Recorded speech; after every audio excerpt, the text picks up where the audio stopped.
How's it going, everybody? Bryan Alvarez here on Wrestling Observer Live. We are here every day, Monday through Friday, noon Pacific, 3 Eastern, Sunday, 3 Pacific, 6 Eastern. Well, it is Monday here on this program, and you know what that means. We got a lot of news to get into here today. And, man, we've got Smackdown, Rampage, Raw, Dynamite coming up this weekend. We've got the G1, which is gearing up for 3 straight days of shows. We got the final day of block matches coming up tomorrow. And then we've got the semifinals the day after the finals, the day after that. And, of course, we'll be talking to Filthy Tom Lawler about the G1 today. We had Kevin Kelly on the show last night talking the G1 with Dave and I. So we're going to get into the lineups and all of that here today. We have got the full lineup for Raw coming up tonight. We have got a U.S. title match on Raw, as well as a Women's Tag Team Championship first round match, and the return of Matt Riddle. We have updates on Drew McIntyre, injuries to Drew, injuries to Chris Statlander. We have got the lineup for the AEW 6-man tag team title tournament. What matches are taking place when? And we've got updates on Takeshita, GCW, and I'm not talking about my match with Tom, although I could talk about that with him later. And, of course, full reviews of Smackdown and Rampage this Friday night, including very, very good main event on Smackdown. We actually got a Gunther Shinsuke Nakamura Intercontinental Championship match with a finish, and they worked really hard. So we'll talk about that and so much more. If you want to text us here today, 425-780-7566 is the phone number. That is 425-780-7566. Bryan at WrestlingObserver.com, at Bryan Alvarez on Twitter. And we'll be back in a moment to kick the show off. Wrestling Observer Live.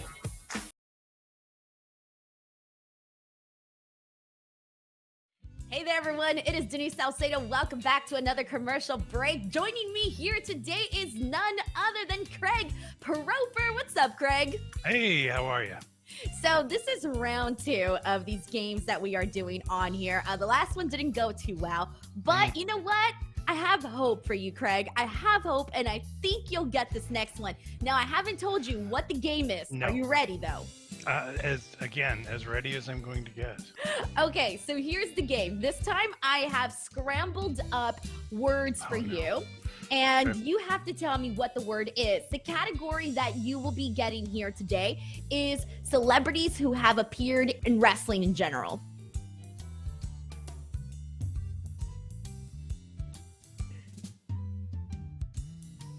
John. You got the first part. It is John. Okay. Waters? No, that's not right. 10 seconds left. 5, 4, 3, 2, 1. The answer that we were looking for was Jon Stewart. Jon Stewart. Almost there. All right. Here we go. Next one.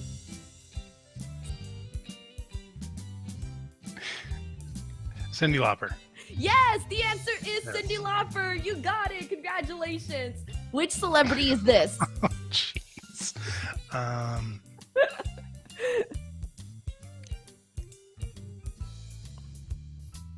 Floyd Mayweather.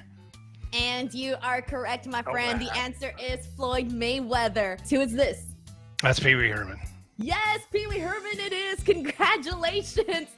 And the next one.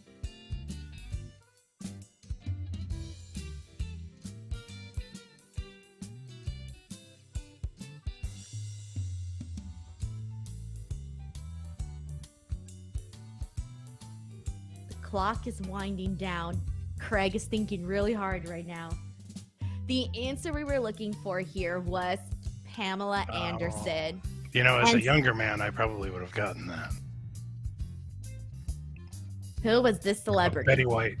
Yes, you got it. Betty White is the answer. We're going to go ahead and wrap this up, and we will be back once again to play some more games. So we'll see you in a bit. Enjoy the rest of Wrestling Observer Live. Friendly reminder, in case you haven't already, head on over to F4W Online on YouTube. We are almost at 100,000 subscribers. Help us get there. Click that subscribe button for tons and tons of shows that you can catch on a daily over at F4W Online on YouTube.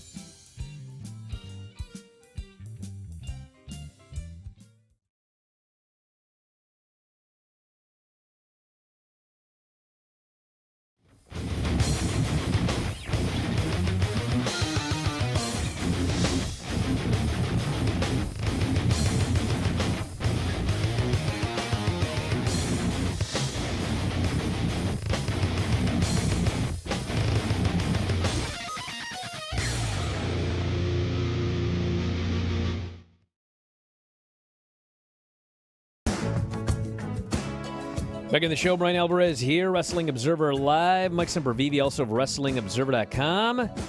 We got a lot to get into on the show today. This free program. And hey, are you a subscriber to WrestlingObserver.com? I know some of you listening to this are not, and I don't know why.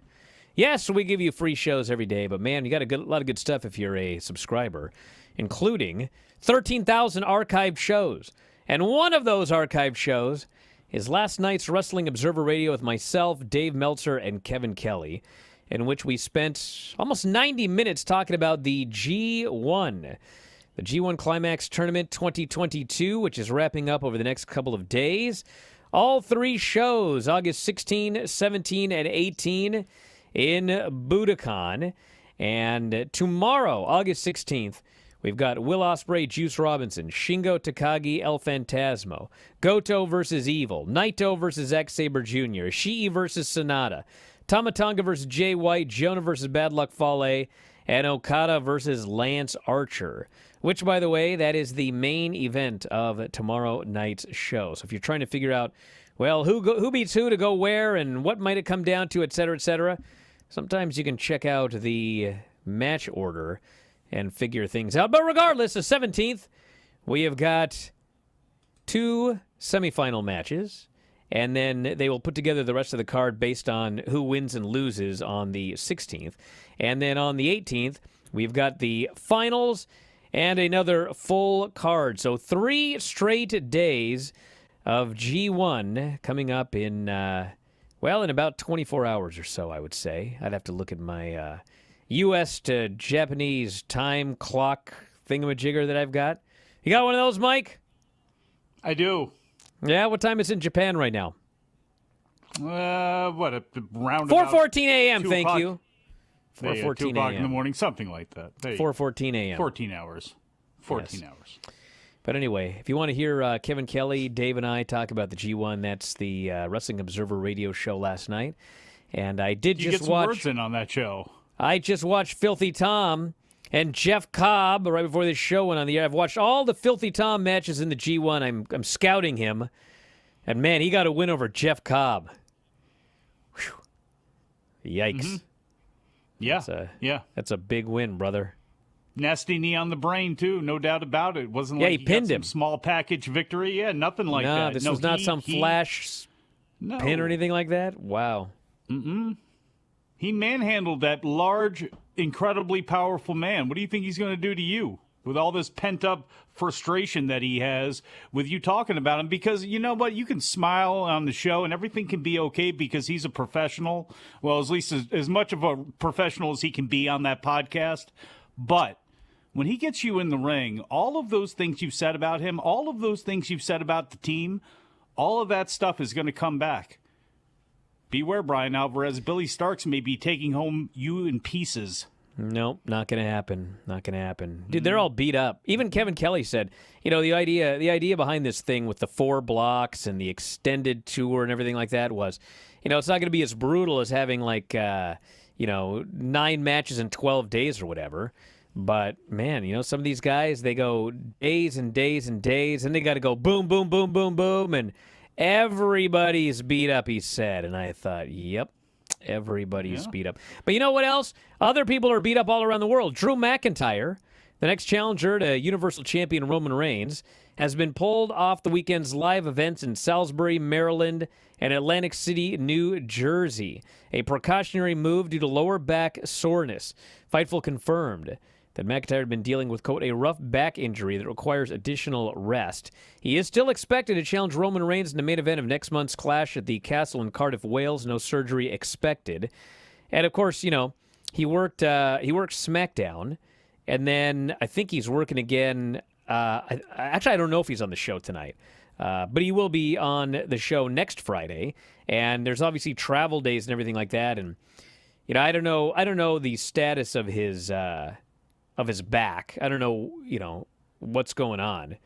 But I can tell you, somebody who had a bad back for a long time, it doesn't matter. I shouldn't say it doesn't matter. I was better off not having matches with a bad back.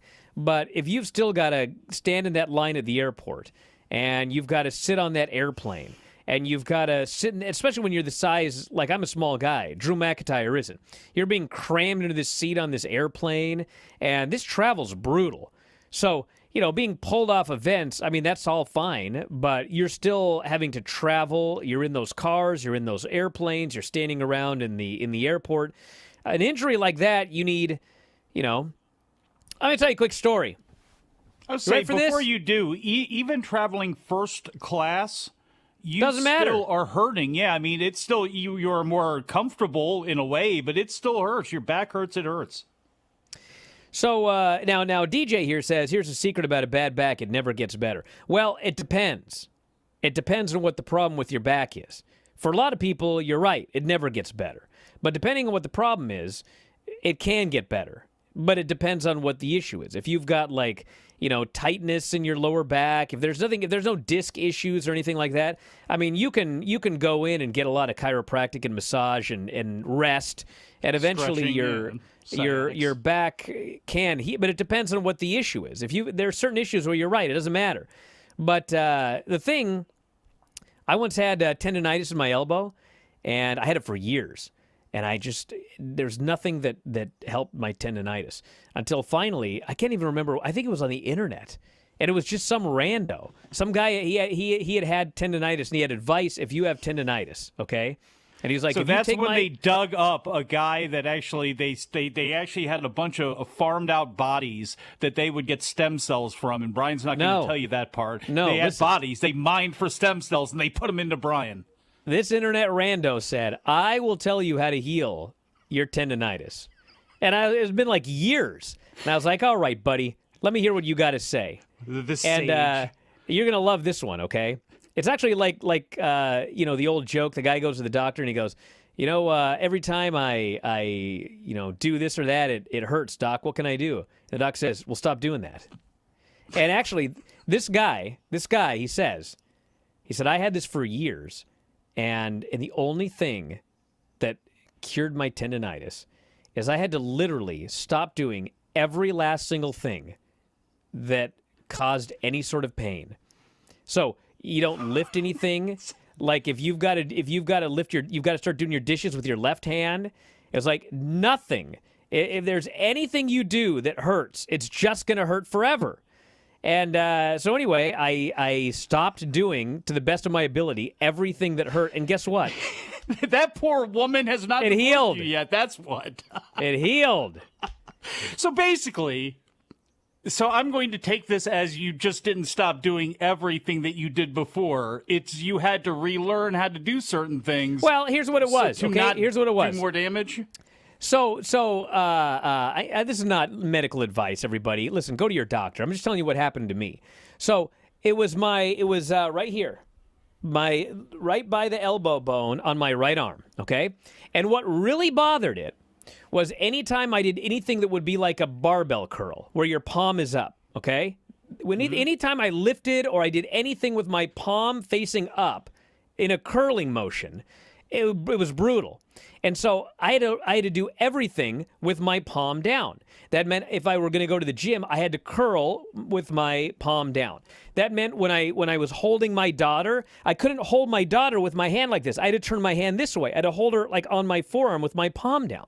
So I had to do that for like a year.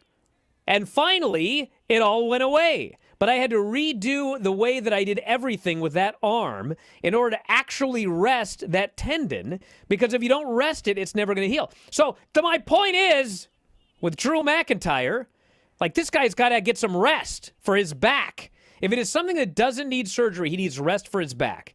And I don't know when he's going to get it, because, he's still traveling to all these events. He's still doing all these shows. He's still going to do Clash of the Castle. He's still going to have to work Seatown Salisbury. So that's and he's going to have a face-off with Roman Reigns and not have to take a bump. I mean, come on. Exactly.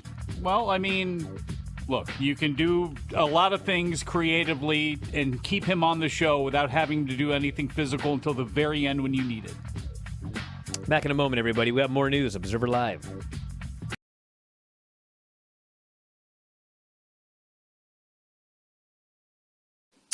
So yeah, I mean, since day one, kind of, since the New Japan AEW relationship was kind of on ice, once the Elite guys kind of had exited New Japan, and there was kind of a worry of like how things are going to go forward and how they're going to move forward. And our president at the time kind of didn't really see the potential in maybe working with AEW. We already had partners in ROH and CMLL, so like maybe they were thinking like, well, let's see how this AEW thing turns out before jumping into it, so we don't offend our partners. And, obviously those guys had left ROH too. So like, it was a very messy, complicated situation. So now, jumping forward to, I would say about a year and a half ago, when Kenny called me and had, pitched the idea of, kind of opening the doors a little bit. Obviously Moxley was still kind of working with New Japan, and Jericho was as well. But the Kenny and the Bucks were obviously a pivotal, important part of New Japan prior to AEW. And so, with that, and they're EVPs, so, they hold quite a bit of power. So not wanting to just forget about them completely, we had to kind of like open the relationship, and Kenny kind of opened that, and said, hey, I have this idea of working, Kenta coming into AEW and working with Moxley, since they already had a storyline. And that's kind of where everything started. And, going forward, I've kind of always been like in between AEW and New Japan since that day. And so it just continued on when we started talking about this, this Forbidden Door show and what it could be and possibly be. Then I just went back and forth between AEW and New Japan and tried to be sensible and try to be the one that to kind of communicate how everybody, what the ideas were, but also like sentiment and just kind of like what, overall what the show needed, whether it be like, hey, we need more of this, or we need more of this, or hey, let's not forget about like American fans like this, or, Japanese fans, we need to cater to them this way, kind of like really trying to break that down. Well, I've been working with Tony a lot, ever since the relationship opened up. So that's kind of where it started, and really communicating with Tony and all the things that you've seen at, people showing up on AEW television and AEW stars coming to New Japan Strong. That's all been, Tony and I going back and forth. So, definitely built a really solid relationship between New Japan and AEW, where I know Tony has said this, where like now I could, truly say that both companies have trust in each other and confidence in the relationship. So that's really been the most important thing in all this is building that.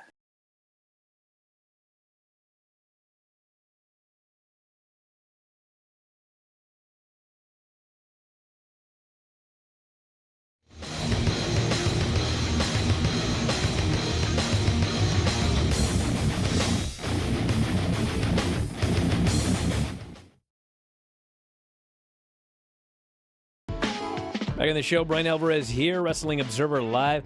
Someone's making a mockery of me here, saying, if you think less, your head will hurt less. Don't use your brain so much. You know what, though? I'd say at least 50% of the time I have a headache. If I just stopped thinking so much, it'd go away.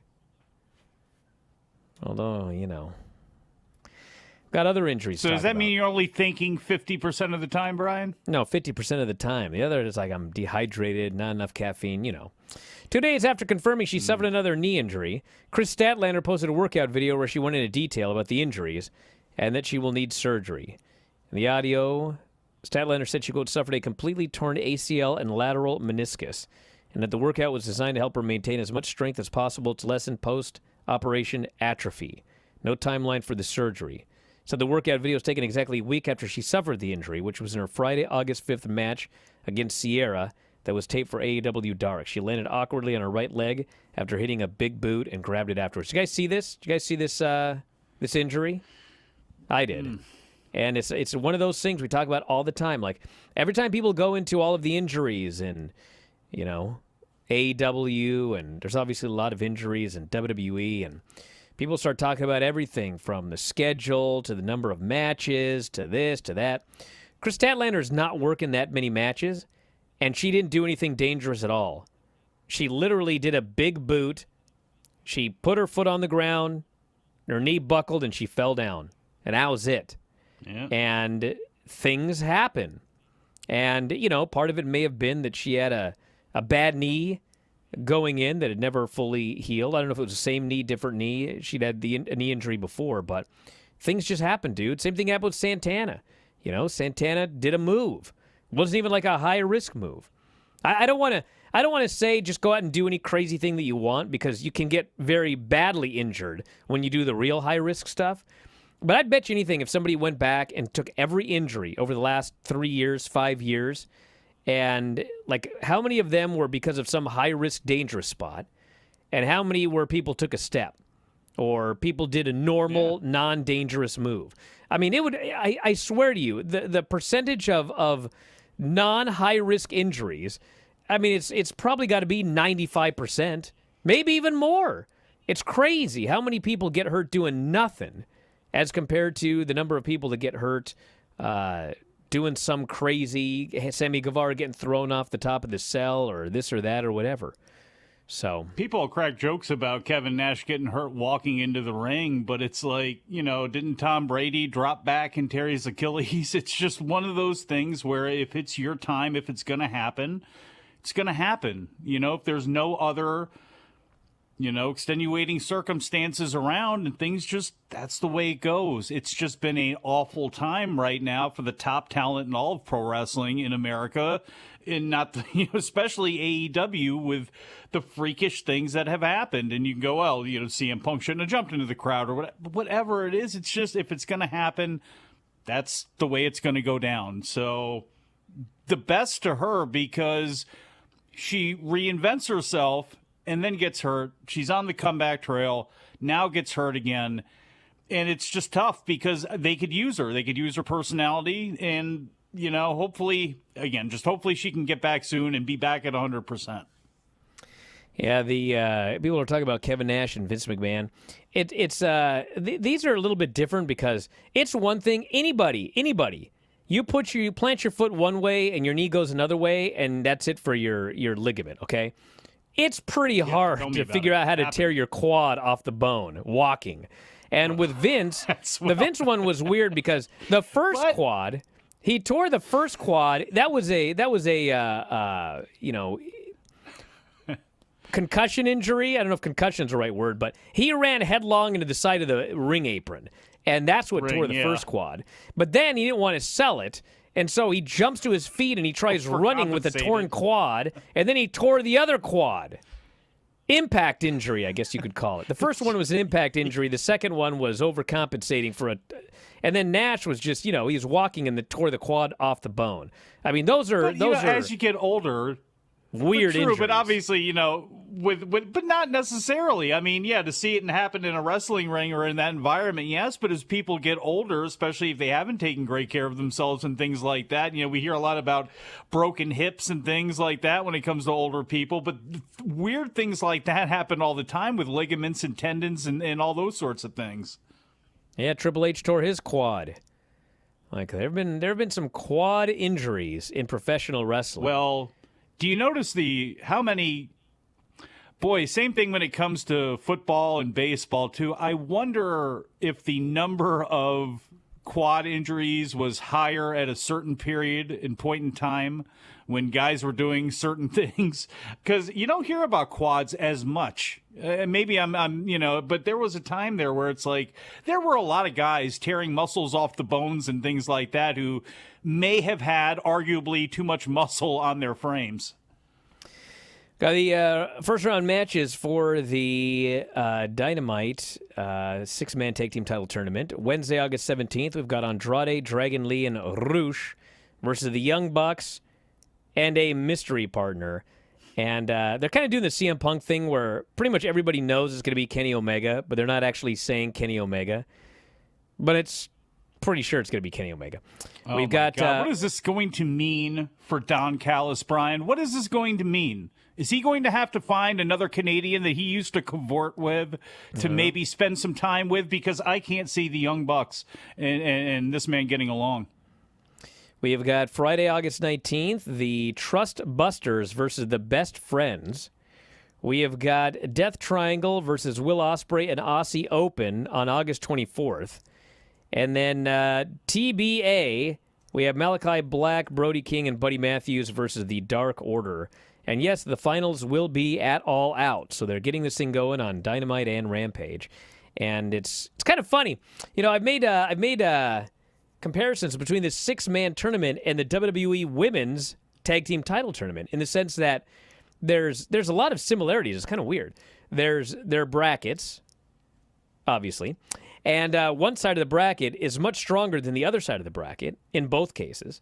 And in both cases, there's a team where you're wondering, why are they in this tournament? In AEW, you've got the Trust Busters, and in WWE, you've got Nikita Lyons and Zoe Stark. Well, stop right there. Let me ask you, which one to you is more awkward or unexplainable? Well, I want to say something about this. Okay, because I know which one I believe. Well, I watched Smackdown, okay? And, there's this thing. People still have PTSD. They still hate WWE. They still get angry about things Vince used to do. And there's kind of, Vince was so incompetent for so long, and the storytelling was so idiotic, and the stuff they did was so that there kind of was this idea that they can do nothing right. But the fact of the matter is, when Vince was in charge, he did a lot of stuff wrong. But the idea that WWE did nothing right, that's you don't become number one and stay number one and be way out in front by doing everything wrong, okay? And the reason I bring this up is because of these two promotions, one of them did, quite frankly, a very, very good video package explanation for one of the teams being in this tournament, and the other did not. So, SmackDown, they had a video package and an interview with Nikita Lyons and Zoe Stark, and they explained who they were, where they were from, what their strengths were, why they were a great team, and why they were going to win this tournament. And they have not debuted in the tournament yet. They explained, we're the team from NXT. So I think Nikita said something like, Zoe has a gas tank that never runs out, and I'm a lot of woman. She had some line like that. She's a big block engine, she is. So they did all of this and everything, and I was like, okay, fine. Like, if you've never watched NXT, now you know this is the NXT representatives. This is who they are. This is what they do. This is what makes each of them unique, etc. What did they do for the Trust Busters? Well, they threw up graphics. They threw up a bracket that said the Trust Busters were there. And then they had a backstage segment where the Trust Busters set up matches for Rampage. But no, like, explanation or here's who we are or, I got all this money and all of this and that. And then they do the matches on Friday, and Parker Boudreaux, the former Harlan, he wins a squash, and then Ari Daivari goes in and gets pinned by Orange Cassidy. Yeah. It's like, okay, listen, I love AEW. I'm a big AEW fan.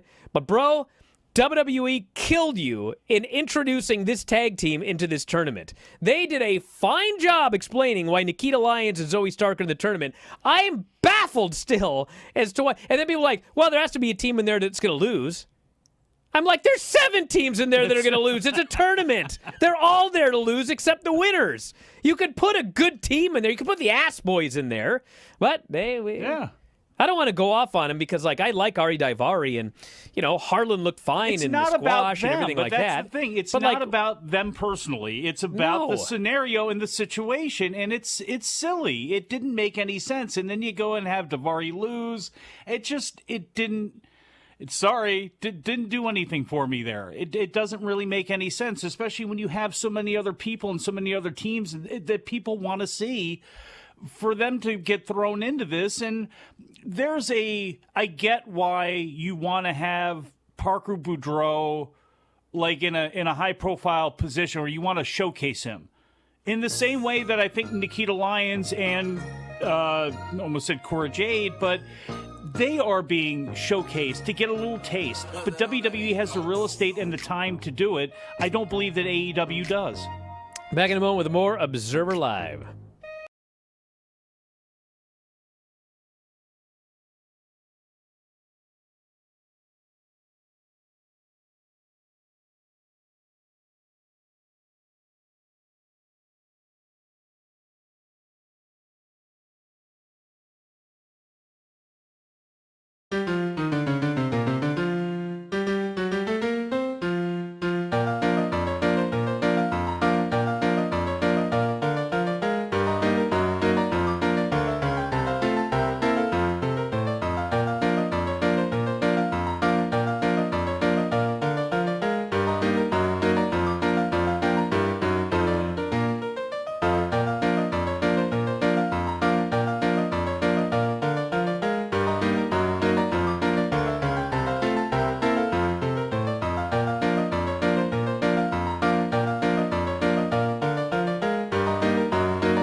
Again, the show, Bryan Alvarez here, Wrestling Observer Live. Mike Sempervive, also of WrestlingObserver.com.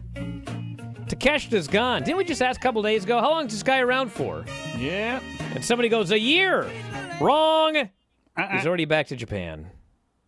And he'd like to come back He said he was not interested in WWE. My next goal is more fights in AEW, I hope. He's going back August and September, but might be able to return in October. Then if I stay in the U.S., I can come to the UK more times. From Japan to the UK is so far, but from U.S. to the UK is maybe 7 hours. It is possible. Which begs the question, what's his contract status with DDT? Like, can he come over and sign and be an AEW regular? Because I'd be pretty cool with that. I don't know. If I'm DDT, he and Tetsuya Endo, his generational rival, I am keeping deep claws into them and loaning them out when needed to AEW, but I'm going to want something in return because, I mean, they're stars. Look, everybody saw it here, what people have been seeing over there for a long time, and I hope guys like Endo come over here in his place and actually showcase themselves as well, too, because, I mean, these are great, great talents, and they are very young guys. So, you know, again, the sky's the limits for these guys worldwide, so I would assume that they are locked down with DDT, but I guess we'll see. Raw tonight, we have got 3 things announced. The Bobby Lashley AJ Styles match for the U.S. title, which they're claiming is a first-time ever match. Is that true? Bobby Lashley's never wrestled AJ Styles? I guess it's possible. Have to search this one. I don't know. Alexa Bliss and Asuka versus Nikki Ash and Doudrop in the women's tag team title tournament first round. And Riddle returns for an interview. That's coming up tonight on Raw. And you know what you can take to the bank? Barring injury or illness, they're all going to happen. Because that bloke ain't shown up to rip the script up anymore. I'm going to repeat this until it is hammered in everyone's heads. How much better it is. And actually, I can actually do these previews now. Remember I used to do these previews on the show, and it was like, why bother? Because by the time the show rolled around, there was nothing that was advertised. Now I can actually preview the show, and it will actually happen on the show. It's crazy. I'll be damned. They have never faced off one-on-one.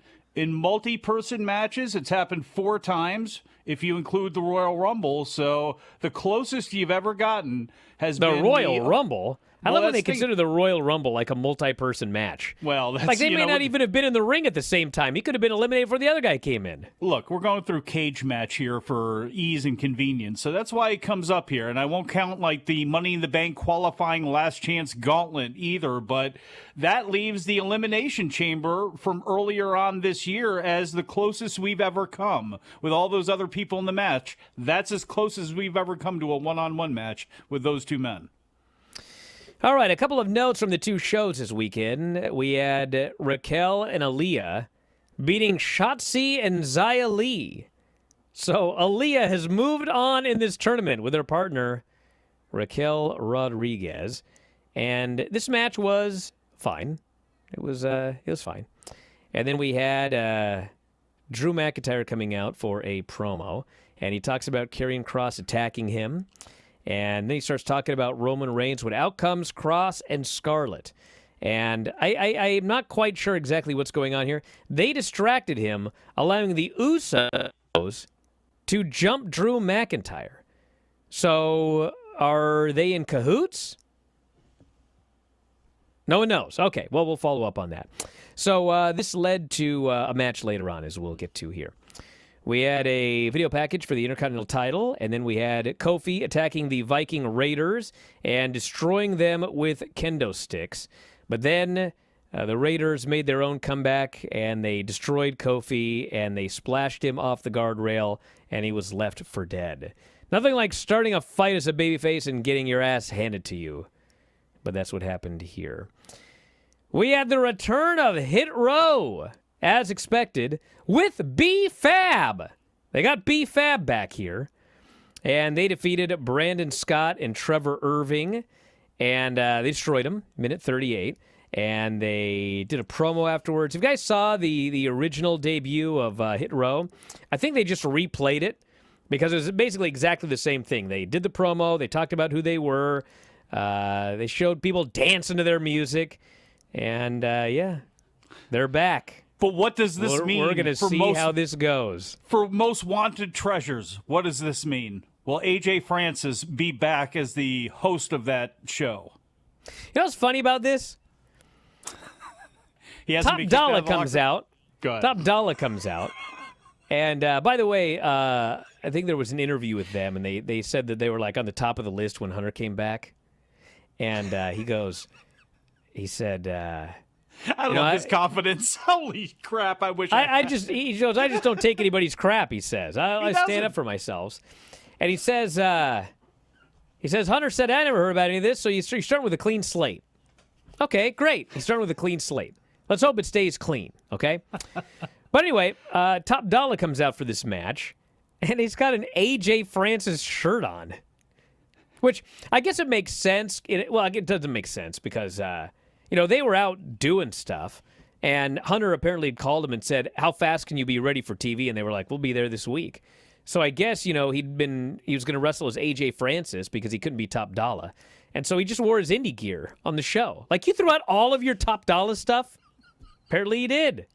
Well, maybe I don't know.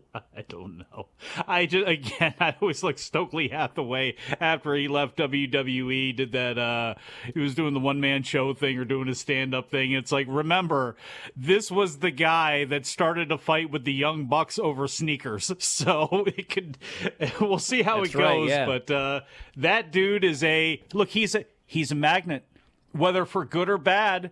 That man's a magnet. He's a personality. Now, whether that can be harnessed and made to be a good professional wrestler in a professional working environment as much as it can be, we'll see. But he is, if nothing else, a distinct and lively personality. We had a Ronda Rousey segment where she came through the crowd. She's like Steve Austin now, and she's got a bag full of money because she got fined, and she drops all this cash on the table because I guess she doesn't have a card. And the security comes out to get her out of the building, and she beats up one of the security guards, but then she decides she's going to leave. So she's leaving, and she comes across Shayna Baszler's coming down to the ring, and Baszler's telling her, we don't do it like this. You got to just, follow the rules. You'll get what you want if you follow the rules. And Ronda says, you used to be a killer. And she walks off. And so there's going to be a contract signing with Liv Morgan and Shayna. Liv Morgan comes out. She's still got her giant brace on her arm. But apparently she's cleared. And she gets in the ring. And there were some light you tapped out chants. But she was not they weren't treating her like she was a full-on heel or anything like that. And then, of course, she gets attacked. Baszler beats her up, stomps on the bad leg. But then after all that, Liv bounces off the ropes, gives her the bulldog, puts her through a table. This was like Vince McMahon booking here. Dude, no one thinks that Shayna has any chance of beating Liv. You got to give her something. And you give her a little, but then you lay her out at the end of the segment. I guess I got a few weeks before the show, but my God. Well. Then we had Drew McIntyre versus the Usos. He demanded a match with them. And for a while it was 1-on-2. He's getting beaten up. And then Madcap runs down, who, by the way, with Triple H in charge, is still Madcap. Even though the 76-year-old guy, who's the last guy on this planet to use the term Madcap, gave him the stupid name. He should be Madman Moss. No. If you have to have Mad in the name, it's better to be Madman Moss than Madcap. Why can't it just be Riddick Moss? Why give him a be nickname Riddick or Moss. whatever? Just Riddick Moss. That's fine. Doesn't that sound, I don't want to say, if it came up in the lab in NXT, beats the hell out of JD McDonough. You know what I'm saying? So they had a match. Madcap runs down, and they went for the 1D, but one of the Usos got pulled out of the ring. McIntyre then hit Jimmy with the Claymore, pinned him. They actually beat the Usos. And then he goes to give Jay the Claymore, but Sami Zayn takes the bullet because he still wants to be that honorary Us. And so he's dead. We had Los Lotharios hitting on Maxine Dupree, and she looked like she was interested. Which, Triple H is not the one. That's a way to get to a tag match. Triple H is not the one that put her with Maximum Male Models. So I wouldn't be the least bit surprised if he split her off to manage them and had Max Dupree manage Maximum Male Models. But I guess we'll find out what they do. And then the main event was Gunther and Shinsuke Nakamura for the Intercontinental title. They had a very good match. And it was more a Walter versus Nakamura match than a Gunther versus Nakamura match. They did a lot of things they would not have done with Vince there.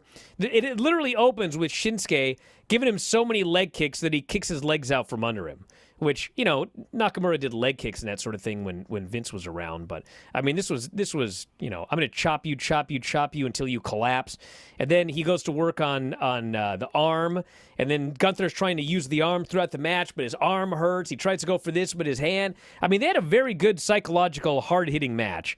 And then finally, Gunther everything you said, how much sense does everything you say make where it's just like, this should have never been into question. It should never be into question. Shouldn't that be the story of a Nakamura and a Gunther?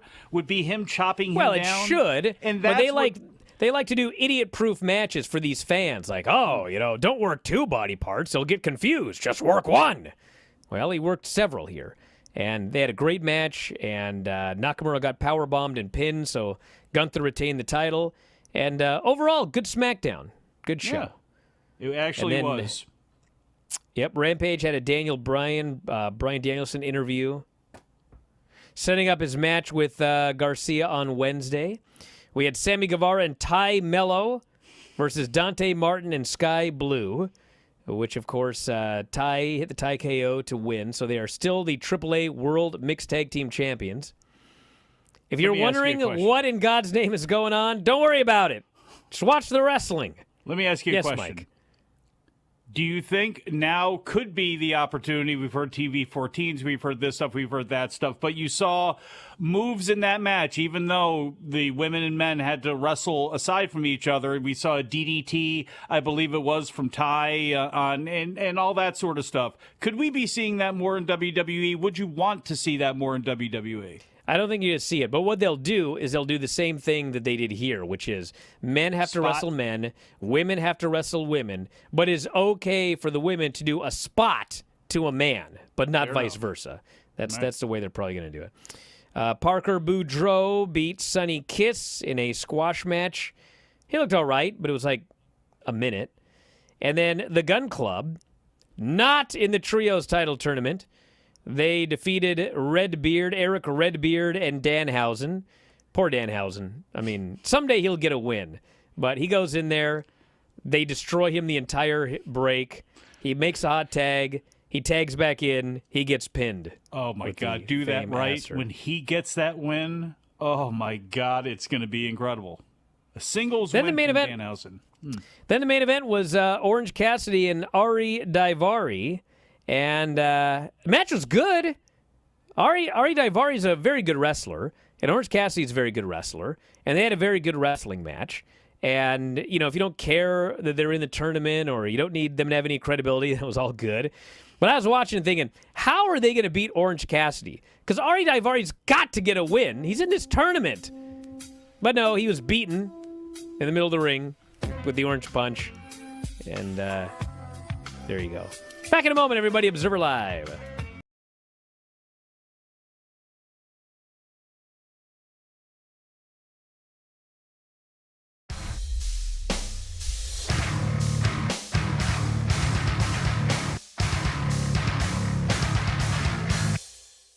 Your next contest this evening is a hair versus hair match.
Back in the show, Bryan Alvarez here, Wrestling Observer Live. Mike Sempervive, also of WrestlingObserver.com. Well, as noted, Raw is tonight, everybody. And then we've got NXT 2.0 coming up on Tuesday, AEW Dynamite on Wednesday. And, man, we're getting down to the nitty-gritty here. What's going on with this All Out show?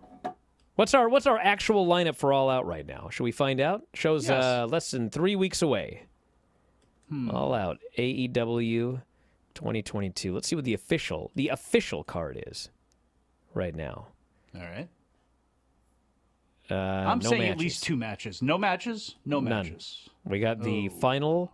We got the finals for the AEW World Trios title. That is the only match that is official for this show right now. There have been matches teased. There have been people who have requested matches. But at this point, that's the only official match. We don't even know what's going on with, like, CM Punk and Moxley. Presumably they're wrestling. But I guess we'll probably find out a lot more on Wednesday. And, yeah. That's not good. Look, this thing going. New Japan does this, and because we have to treat these results as if they're sport, which is not a good idea to do in America, period, anyway. But there's their excuse. There is no excuse for what's been going on. I know CM Punk's been out. We know he's back now and everything, but, like, they should have been a lot more on the ball with this stuff. But we talked about ROH on the shows, all this other stuff. Maybe they have new eyes, new calm beginning this week. We'll see. Well, that's it for today, everybody. I want to thank you for listening. I'll be back later on this afternoon, 4 Pacific, 7 Eastern, with Filthy Tom Lawler talking G1, New Japan Strong, Smackdown. He went to a Stardom show. A lot to get into today. That's only for subscribers. Video.f4wonline.com or WrestlingObserver.com for the audio. And I'll be back tomorrow with Mike here for more Wrestling Observer Radio Tonight with Dave. We'll talk to you next time, Wrestling Observer Live.